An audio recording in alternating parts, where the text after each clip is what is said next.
దేశంలో ఓట్ల చోరీకి వ్యతిరేకంగా సిగ్నేచర్ క్యాంపెయిన్ ప్రారంభించింది కాంగ్రెస్. ప్రజాస్వామ్య రక్షణ పోరాటంలో ప్రజలంతా పాల్గొనాలని పిలుపునిచ్చారు ఎంపీ ప్రియాంక గాంధీ. ఈసీ ఏ తప్పు చేయకుంటే కర్ణాటక సిఐడి విచారణకు ఎందుకు సహకరించడం లేదని ప్రశ్నించారు కేసీ వేణుగోపాల్. ఇక మోదీ సర్కార్ డైవర్ట్ పాలిటిక్స్ చేస్తుందన్నారు ఇండియా కూటమి leaders.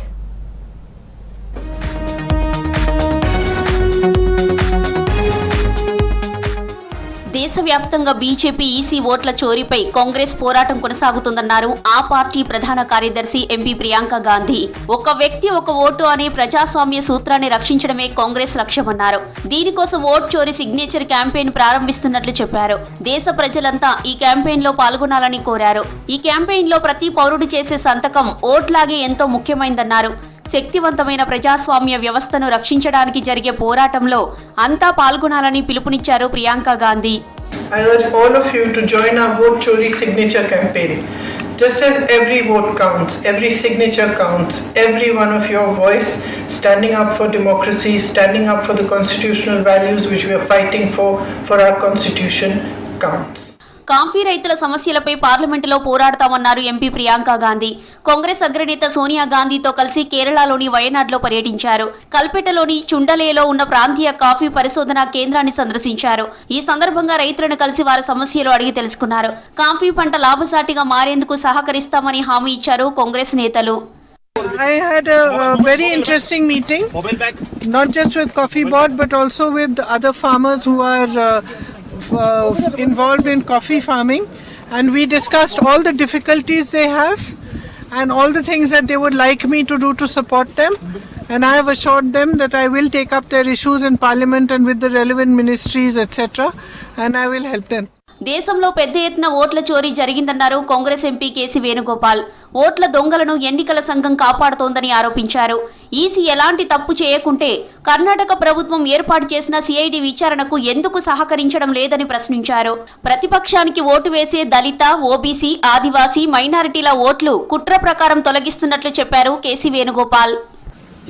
This inquiry has been initiated by the returning officer of the alliance, RO has given a complaint. On that basis, CID is investigating. For that investigation, CID is asking certain information from the Election Commission. With the 18 times they asked. Why Election Commission is not responded that? Why? Because clearly they are completely match fixing with the government and the BJP. Vote చోరీ అంశంపై చర్చ జరగకుండా BJP divert politics చేస్తోందన్నారు Congress నేత పవన్ ఖేరా. దీనిలో భాగంగానే ఉగ్రవాది Yasin Malik affidavit లోని ఎంపిక చేసిన భాగాలను లీక్ చేస్తోందని ఆరోపించారు. బీజేపీ ఆర్ఎస్ఎస్ నేతలకే యాసిన్ మాలిక్ తో సంబంధాలు ఉన్నాయన్నారు. 2011లో ఆర్ఎస్ఎస్ నేతలు మాలిక్ ను ఎందుకు కలిశారని ప్రశ్నించారు. అలాగే వాజ్పేయి ప్రభుత్వంలో ధీరుభాయ్ అంబానీతో మధ్యవర్తిత్వానికి యాసిన్ మాలిక్ పనిచేసింది నిజం కాదా అని ప్రశ్నిస్తూ ట్వీట్ చేశారు ఖేరా.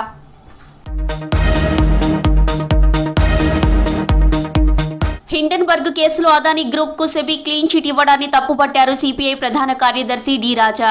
సెబీ విచారణ పారదర్శకంగా జరగలేదన్నారు. హిండెన్బర్గ్ కేసు దర్యాప్తుపై పార్లమెంటరీ కమిటీ ఎందుకు వేయలేదని ప్రశ్నించారు. పార్లమెంటులో చర్చ జరగకుండా మోదీ సర్కార్ అడ్డుకుందన్నారు D Raja. SEBI has given clean sheet. What is the meaning of all these things? Then why they didn't agree for a joint parliamentary committee to probe the whole issue? No substantial discussion was allowed to take place in parliament. This government is protecting, patronizing the corporate houses like Adani. ప్రముఖ అసోం గాయకుడు జుబిన్ గార్గ్ మరణంపై విచారం వ్యక్తం చేశారు LOP Rahul Gandhi, AICC chief Kharge. Zubeen north east ఫెస్టివల్లో పాల్గొనడానికి Singapore వెళ్లాడు గార్గ్. శనివారం జుబిన్ ప్రదర్శన ఇవ్వాల్సి ఉంది. ఇంతలోనే సింగపూర్లో స్కూబా డైవింగ్ చేస్తూ గాయపడి మరణించాడు జుబిన్.